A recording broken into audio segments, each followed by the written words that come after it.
오늘 이 본문을 살피시기 위해서는 창세기 17장 그리고 오늘 본문의 앞부분인 18장 1절부터 8절까지의 내용을 우리가 좀 요약하고 살피실 필요가 있습니다.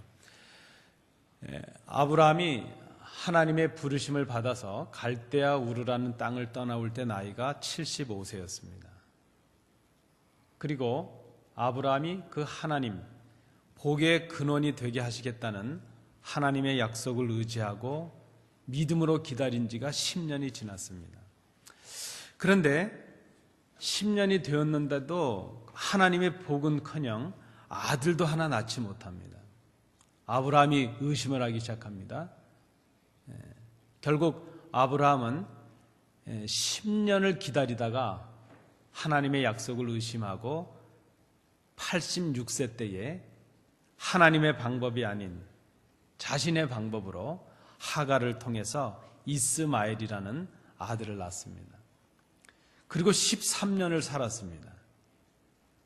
하나님 없이 산 것 같은 그런 생을 살았는데 아브라함이 99세가 될 때에 하나님께서 아브라함에게 나타나셨습니다. 그리고 아브라함이 새카맣게 잊어버리고 살았던 그 하나님께서 주셨던 약속을 다시 해주십니다.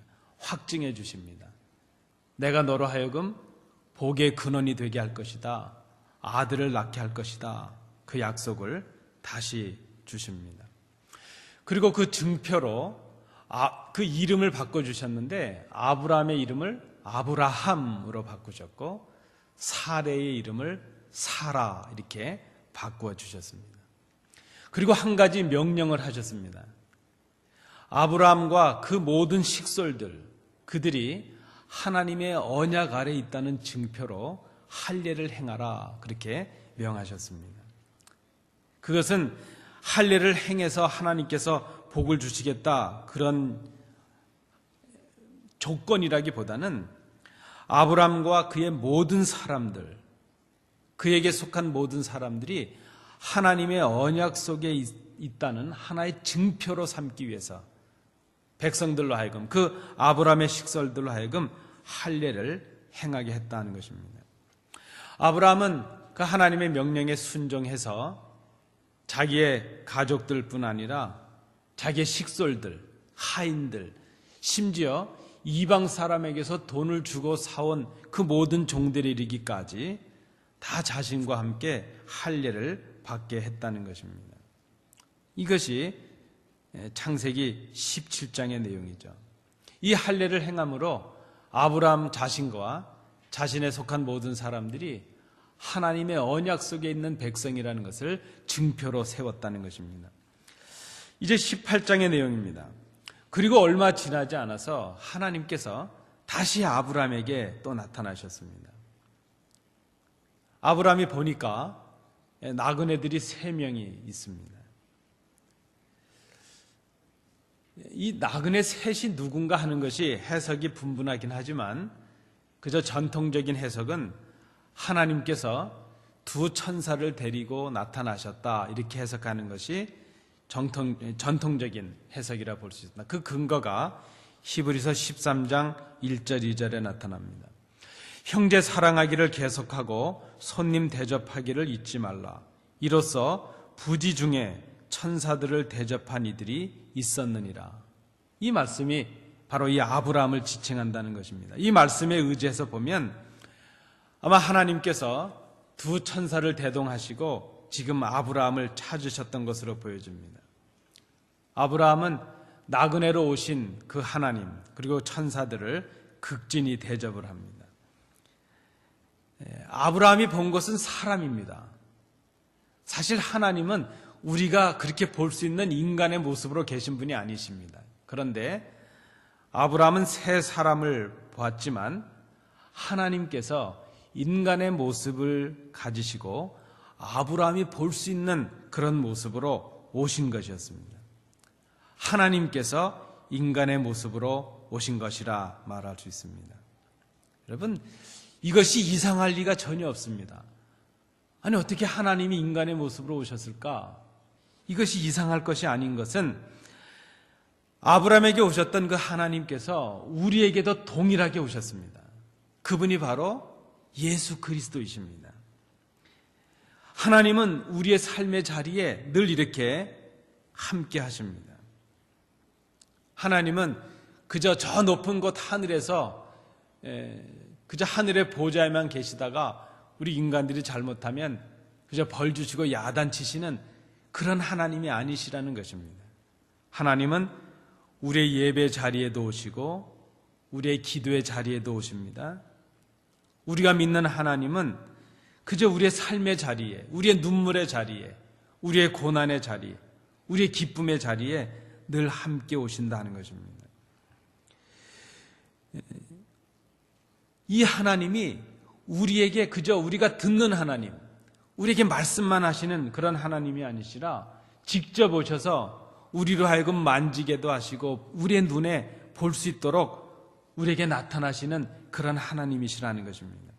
욥기 42장 5절 말씀에 보면 그 고난을 통과한 욥이 이렇게 고백하는 말씀이 있습니다.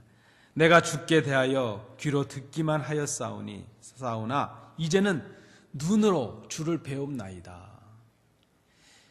욥의 고백처럼 그 하나님께서는 우리가 보고 직접 만지고 오늘 이 본문에 나타난 것처럼 함께 식사하시는 그런 모습으로 우리의 눈에 가시적인 모습으로 오신다는 것입니다.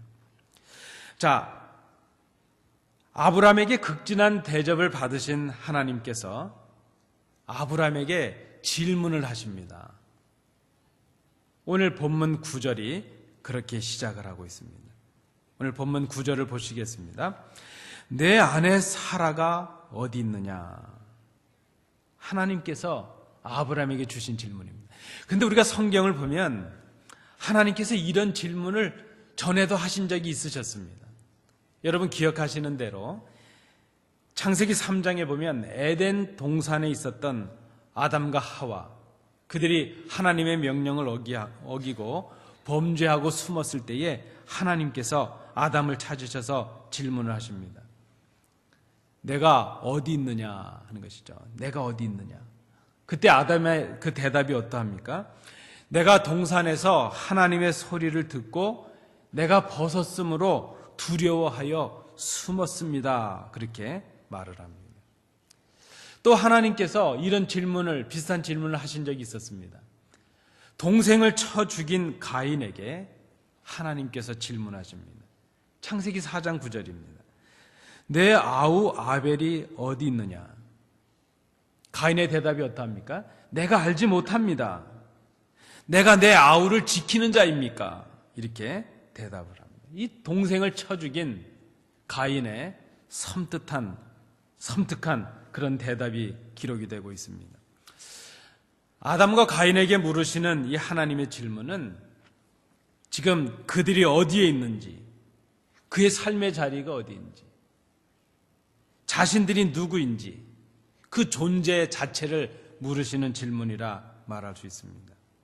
어떻게 보면 이것은 자신들의 범죄를 회개하고 하나님께로 돌이키라는 회개의 요청이요 기회였다, 이렇게 볼 수 있습니다. 하나님께서 지금 아브라함에게 질문을 하십니다. 내 아내 사라가 어디 있느냐? 아브라함이 대답합니다. 장막에 있습니다. 그 사라가 거하는 처소에 지금 있다는 것입니다. 하나님을 극진히 대접하고 하나님과 교제를 이룬 아브라함의 입에서 나온 말입니다. 그저 아담의 말이나 가인의 말과는 다른 대답이 주어지고 있습니다.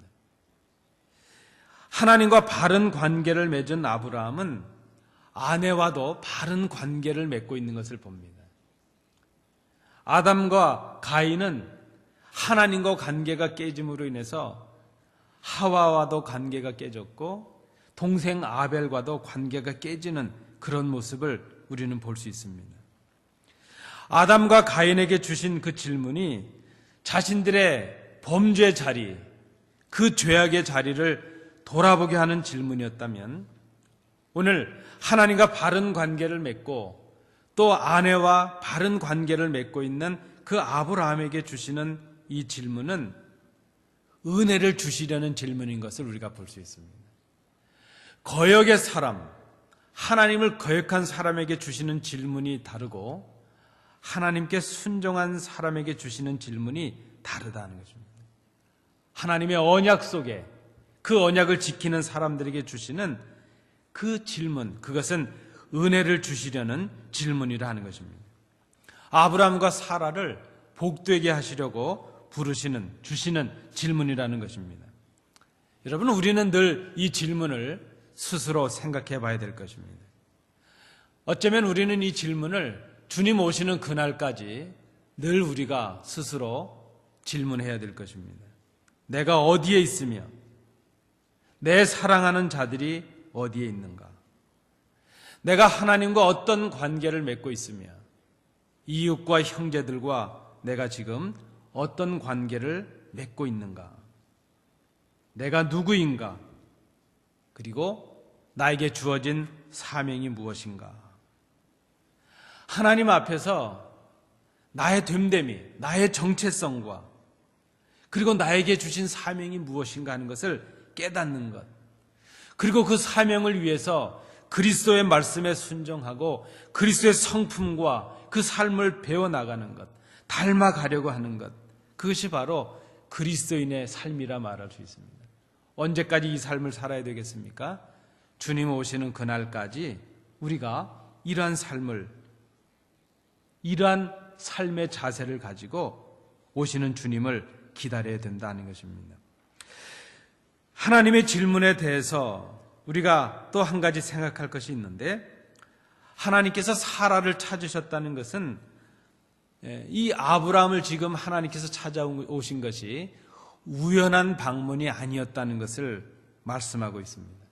하나님은 우리에게 오시는데 목적을 가지고 오십니다. 여러분, 우리가 다 목적 있는 삶을 살아가지 않습니까? 우리의 한마디 한마디에도 뭔가 의도가 있고 목적이 있습니다. 하나님도 그러십니다.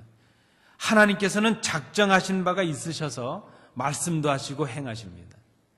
우리가 그것을 하나님의 섭리라 이렇게 말합니다. 하나님은 빈틈이 없으십니다. 작은 것 하나까지라도 다 계획하시고 그 계획하신 바를 하나님의 뜻 가운데서 이루어 가신다는 것입니다. 오늘 10절 말씀해 보시면 아브라함과 사라를 찾으신 그 목적이 나타납니다. 우리 10절을 함께 읽으시겠습니다. 그가 이르시되 내년 이맘때 내가 반드시 네게로 돌아오리니 내 아내 사라에게 아들이 있으리라 하시니 아멘. 예, 거기까지 읽겠습니다. 바로 이 아브라함을 찾으시고 아내가 어디 있느냐, 사라를 찾으셨던 그 큰 이유가 무엇인가 하면 바로 하나님께서 25년 전에 주셨던 그 약속, 아브라함을 갈대아 우르에서 불러내시고 내가 너로 이제 복의 근원이 되게 하시겠다 주셨던 그 약속을 이제 이루시기 위해서 다시 이 아브라함을 찾아주셨다는 것입니다. 이 하나님께서 하시는 이 말씀을 사라가 장막문 뒤에 장막문에서 들었다는 것입니다. 근데 이 말을 듣던 사라가 속으로 웃었다. 성경이 그렇게 기록하고 있습니다. 웃은 이유가 무엇인가 하면 이미 그가 노쇠했기 때문이죠. 나이가 많았기 때문입니다. 한 90세 정도가 되었으니까 나이가 많았을 때죠. 그리고 이미 남편인 아브라함도 늙었지 않습니까? 99세나 되었습니다.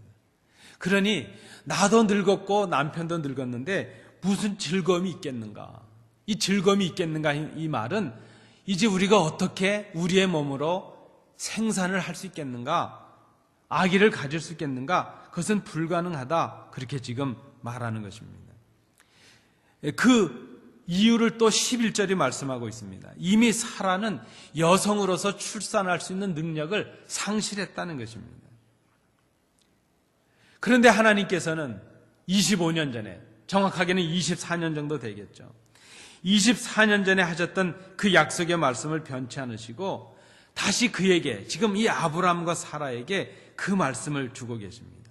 아니, 얼마 전까지 그렇게 하나님을 의심하고 인간의 자기들의 힘과 능력으로 이스마엘이라는 아들을 낳고 하나님을 불신했던 그들임에도 불구하고, 그렇게 이스마엘을 낳고 13년을 살았던 그들임에도 불구하고 찾아오시고 또 찾아오셔서 그들에게 주시는 확증의 말씀이 바로 이것이었다는 것입니다. 내년 이맘때에 약속했던 대로 24년 전에 내가 너에게 주었던 그 약속대로 내가 아들을 낳게 될 것이다. 내 아내 사라가 아들을 낳을 것이라 하는 그 말씀이었습니다. 하나님께서 이 약속의 말씀을 주시는데 이 말씀 앞에 사라가 그만 웃고 말았습니다. 여러분, 왜 웃었을까요? 물론 그 이유가 11절에 또 12절에 나타났는데 사라가 웃었습니다. 한편으로 생각해 보면 그런 생각도 듭니다. 아마 어이가 없어서 웃었을 것이다 생각을 합니다. 내 나이 90이고 남편이 99세인데 무슨 아기를 낳을 건가? 이미 다 지나갔고 우리가 10년을 기다렸고 20년을 넘게 기다렸는데 이제 와서 무슨 아기를 낳겠다 그래. 24년을 기다려도 안 됐던 일이 뭐 이제서 되겠어. 그런 마음이 있지 않았겠습니까? 그런데 여러분, 어쩌면 부부가 이렇게 똑같은지 모르겠어요. 한 사람이 좀 다르면 좀 그만하면 좀 달라야 되지 않을까요? 좀 아내가 이러면 남편은 좀 저렇고 이런 모습이 있어야 될 텐데 부창부수라는 말이 있지 않습니까? 똑같아요. 여러분 17장 16절 17절을 보시기 바랍니다. 그때도 하나님께서 아브라함에게 다시 찾아오셔서 그 말씀을 주셨습니다. 아들을 낳게 할 것이다. 내가 아들을 낳을 것이다. 그 얘기를 들었을 때 아브라함이 뭐라고 대답을 할까요? 창세기 17장 16절 17절 말씀에 보시면 내가 그에게 복을 주어 그가 내게 아들을 낳아 주게 하며 내가 그에게 복을 주어 그를 여러 민족의 어머니가 되게 하리니 민족의 여러 왕이 그에게서 나리라. 아브라함이 엎드려 웃으며 마음속으로 이르되 100세 된 사람이 어찌 자식을 낳을까? 사라는 90세니 어찌 출산하리요 하고. 사라도 웃었지만 아브라함도 웃었습니다. 사라는 뒤에 숨어서 웃었고 아브라함은 하나님이 그 말씀을 하실 때 고개를 땅에다 대고 속으로 웃었다는 것입니다. 성경은 고상하게 표현을 했는데요. 그저 제가 좀 이 부분을 해석한다면 왜 이리 하나님 웃기시지? 웃기고 계시네. 내가 지금 99세인데 아내가 90세인데 어떻게 아기를 낳는다 그래? 웃었다는 것입니다. 여러분, 왜 웃었을까요? 할 수 없는 일이라 생각했기 때문입니다. 불가능한 일이라 생각했기 때문입니다. 내 힘으로 이미 13년 전에 하갈을 통해서 이스마엘을 낳았는데 이제는 불가능하다는 것이죠. 그때는 이스마엘을 낳을 수 있었지만 이제는 다시 아들을 낳을 수 없다. 그것이 그들이 가진 불가능이었다는 것입니다. 그런데 여러분, 이것은 불신에서 온 웃음이었습니다. 그들이 자신은 무능하지만, 자신들은 능력이 없지만 능력 없는 자신들을 능력 있게 하실 수 있는 그 하나님의 전능하심을 그들이 생각하지 못한 불신의 웃음이었다는 것입니다. 웃었습니다. 아브라함도 믿지 못해서 웃었고 사라도 믿지 못해서 웃었습니다. 그들이 하나님을 믿지 못했을까? 지금 겉으로 보여지긴 그렇지 않습니다. 하나님의 약속의 말씀을 듣고 자기의 본토 친척 아비집을 떠나왔던 사람입니다. 어딘지 가르쳐 주시지도 않고 지시할 땅으로 가라. 그 말씀 하나를 듣고 자신들의 삶의 근거를 옮겼던 아브라함이여 사라였습니다. 믿음으로 살으려고 애썼던 사람들입니다. 하나님께서 나타나셔서 약속의 말씀을 주실 때 적어도 10년을 그 약속을 기다렸던 그런 사람들입니다. 이스마엘을 낳고도 13년이 지났을 때 하나님께서 지금 연거푸 나타나셨을 때 그 하나님의 약속을 의지하고 할례를 행하고 하나님의 명령에 순종했던 아브라함과 사라였습니다. 아브라함이 하나님을 믿지 못했다 이렇게 말할 수가 없습니다. 하나님이 자신들의 이름을 바꾸심도 경험했고 믿었습니다. 그런데 여러분, 문제가 있습니다. 그들은 하나님을 믿는 것 같았는데 진짜로 믿지 못했다는 것입니다. 모양은 믿는 것 같은데 믿음의 능력을 발휘하지 못했다는 것입니다. 왜 그랬을까요?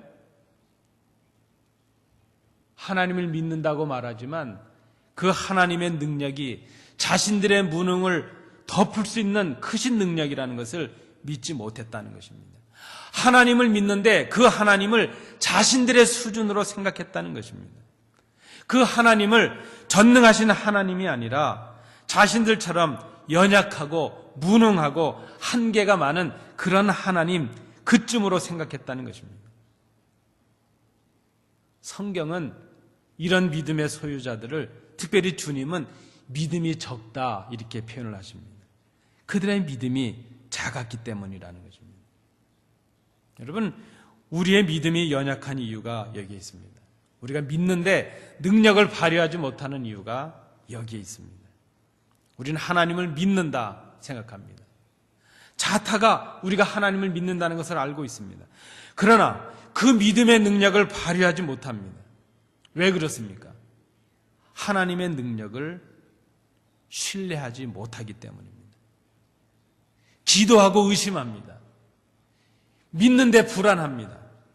하나님의 말씀을 읽으면서도 걱정합니다. 왜 그럴까요? 하나님을 우리처럼 무능한 분으로 생각하고 있기 때문이라 하는 것입니다. 우리의 믿음이 적은 연고이기 때문입니다. 하나님께서 그렇게 웃고 있는 사라의 속을 꿰뚫고 계십니다. 13절에 보시면 여호와께서 아브라함에게 이르시되 사라가 왜 웃으며 이르기를 내가 늙었거늘 어떻게 아들을 낳으리요 하느냐. 사라는 속으로 웃었습니다. 그리고 숨어서 웃었습니다. 그러나 하나님은 그를 다 보고 계셨습니다. 그렇게 의심하고 웃고 있는 사라임에도 불구하고 하나님의 섭리와 은혜는 얼마나 놀라운지 모릅니다. 아브라함과 사라의 연약한 믿음에도 불구하고 하나님께서 약속하신 대로 작정하신 바를 이루십니다. 연약한 믿음의 그들을 열국의 믿음의 아비가 되게 하시고 열국의 믿음의 어머니가 되게 하신다는 것입니다. 약속하신 대로 복의 근원이 되게 하십니다. 14절입니다. 여호와께 능하지 못한 일이 있겠느냐. 기한이 이를 때에 내가 네게로 돌아오리니 사라에게 아들이 있으리라. 내가 내년 이맘때 여기 오게 될 때 내가 아들을 얻어 있을 것이다 하는 그 말씀입니다. 자신의 속을 들킨 사라가 두려운 마음에 그냥 되는 대로 거짓을 말하고 말았습니다. 내가 웃지 아니했습니다. 그렇게 말합니다. 하나님께서 말씀하십니다. 내가 웃었느니라. 여러분, 오늘 이 말씀에 보면 사라의 말이 일리가 있어 보입니다. 12절에 보시면 사라가 웃었는데 속으로 웃었다 그랬습니다. 아무도 모르게 웃었다는 것입니다. 우리는 늘 그렇게 생각합니다. 겉으로 드러나지 않으면 아무도 모를 것이라 말하죠. 겉으로 드러나지 않은 마음은 내 것이라 이렇게 생각을 합니다. 그런데 하나님은 우리의 마음의 생각도 살피십니다.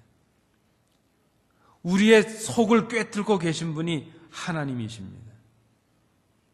겉으로는 믿는 것 같지만 속으로는 믿지 못하는 사람들, 그들의 마음도 주님께서 보십니다.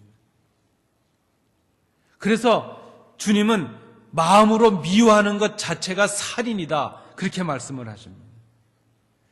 여러분, 우리는 겉만 감추면, 그저 속을 드러내지 않으면 다 감춰진다고 생각을 합니다. 여기에 우리의 문제가 있습니다. 우리는 겉으로는 그리스도인 같습니다. 그러나 속으로는 불신자처럼 생각하고 그렇게 의도하고 그렇게 살아갈 때가 얼마나 많은지 모릅니다. 왜 이렇게 생각합니까? 하나님을 우리 정도의 수준으로 생각하기 때문입니다. 우리는 겉으로 드러나지 않으면 알 수가 없습니다. 그러나 하나님은 드러나지 않은 우리의 속을 다 살피십니다. 우리는 겉만 감추면 아무도 모를 거라 생각합니다. 진정으로 하나님을 믿는다는 것이 무엇일까? 진정으로 예수를 믿는다는 것이 무엇일까? 우리의 드러나는 겉뿐만이 아니라 감춰진 속까지도 우리의 온통 전 인격이 하나님의 말씀을 의지하고 하나님의 능력을 의지하고 순종하는 것. 그것이 바로 믿음의 길이라 말할 수 있습니다. 우리의 입술로 순종하는 것뿐만이 아니라 우리의 마음으로 우리의 삶이 순종의 삶이 되어야 된다는 것입니다. 우리의 마음의 생각과 자세와 성품과 우리의 표정과 우리의 의지와 우리의 행함이 전 인격이 주의 말씀 앞에 순종하는 삶을 살아가는 것, 주님을 의지하는 것, 주님을 신뢰하는 것, 그것이 바로 주님을 닮는 것이요, 그런 믿음이 바른 믿음이요 성숙한 믿음이라 이렇게 말할 수 있다는 것입니다.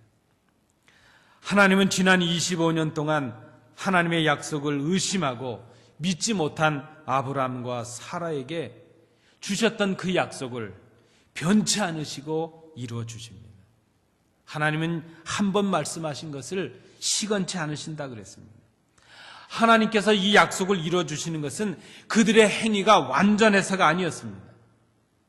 그들의 불신과 그들의 불순종에도 불구하고 그들을 덮으시는 하나님의 사랑과 은혜 때문이었습니다. 그들은 의심하고 믿지 못했지만 하나님은 여전히 약속하신 바를 이루어 주십니다. 그래서 우리는 그것을 은혜라 그렇게 말합니다. 우리의 믿음이 인간적인 수준과 우리 능력 정도로 생각하는 그런 믿음을 넘어설 수 있어야 됩니다. 하나님을 그런 분으로 생각해서는 안 된다는 것입니다. 이 하나님께서, 사랑과 능력이 많으신 이 하나님께서 오늘도 우리를 찾아오십니다. 그리고 우리에게 말씀하십니다. 내가 너에게 준 그 약속을 이루어 줄 것이다 말씀하십니다. 하나님의 때를 기다릴 수 있어야 됩니다. 우리의 연약한 믿음과 나약한 믿음에 이 하나님의 능력을 더해야 될 것입니다. 우리의 힘으로 하는 것이 아니라 하나님의 능력으로 그렇게 하신다는 것입니다. 하나님께서 우리에게 오셔서 주시는 말씀을 여러분 들으시기 바랍니다. 의심과 불신 속에 그저 웃고 있는 우리들에게 진정한 평화와 기쁨과 만족의 웃음을 주시기 위해서 주님께서 말씀하십니다. 21장 6절 말씀에 보면 이런 구절이 있습니다. 이 이삭을 낳고 난 후에 사라의 고백입니다. 사라가 이르되 하나님이 나를 웃게 하시니 듣는 자가 다 나와 함께 웃으리로다. 하나님은 의심에서 그저 조소로 비웃던 사라의 웃음을 하나님의 약속을 경험하는 기쁨과 충만한 웃음으로 바꿔주셨다는 것입니다. 여러분, 우리에게 진정한 웃음을 주시는 이 하나님의 능력을 우리가 의지해야 될 것입니다. 우리 말씀을 기억하시면서 우리 함께 기도하시겠습니다. 의심과 불신의 웃음을 기쁨과 만족의 웃음으로 바꾸시는 하나님을 의지하는 저희들이 되게 하옵소서. 하나님과 이웃 앞에 바른 관계를 맺는 저희들이 되게 하옵소서. 하나님을 나 정도의 무능한 분으로 생각하는 그런 거역과 불순종의 삶을 살지 말게 하옵소서. 이 말씀을 생각하시면서 우리 한 목소리로 함께 기도하시겠습니다. 은혜로우신 아버지 하나님, 오늘 저희들이 주의 전에 나와 하나님을 찬양하며 합심하여 기도하며 주시는 말씀 속에 우리를 돌아보며 기도할 수 있도록 인도해 주심을 감사드립니다. 아브라함과 사라가 웃었습니다. 하나님을 불신했고 하나님의 능력을 의심했기 때문입니다. 하나님을 우리 정도의 분으로 생각하는 그런 거역과 순종의 삶을 떠나는 저희들이 되게 하옵소서. 의심과 불신의 웃음을 기쁨과 만족의 웃음으로 바꾸시는 그 하나님을 의지하는 저희들이 되게 하옵소서. 말씀 앞에서 내가 지금 어디에 서 있는지, 나에게 주신 사명이 무엇인지 바로 생각하고 바로 깨닫는 저희들이 되게 하옵소서. 하나님과 바른 관계를 맺고 우리 형제와 이웃과 바른 관계를 맺고 살아가는 하나님의 참 사람들이 되게 하옵소서. 오 아버지 하나님, 저희들의 믿음 없음을 용서하여 주옵시고 아브라함과 사라에게 주셨던 그 기쁨을, 그 웃음을 저희들도 누리게 하여 주옵소서. 주의 전에 올라 기도하고 돌아가는 주의 백성들을 기억해 주옵시고 안전에 거할 수 있도록 인도해 주시옵소서. 주신 은혜 감사드리며 예수님 이름으로 기도하옵나이다. 아멘. 이제는 예수 그리스도의 은혜와 우리 아버지 하나님의 크신 사랑하심과 성령님의 교통하심이 하나님께 나와 예배하며 주시는 말씀을 통하여 우리에게 진정한 웃음을 주시는 그 하나님의 능력을 의지하며 순종의 삶을 살아가기로 결단하는 주의 자녀들 위해, 또 이 교회와 그들의 가정과 기업 위에 항상 함께 계시기를 간절히 축원하옵나이다. 아멘.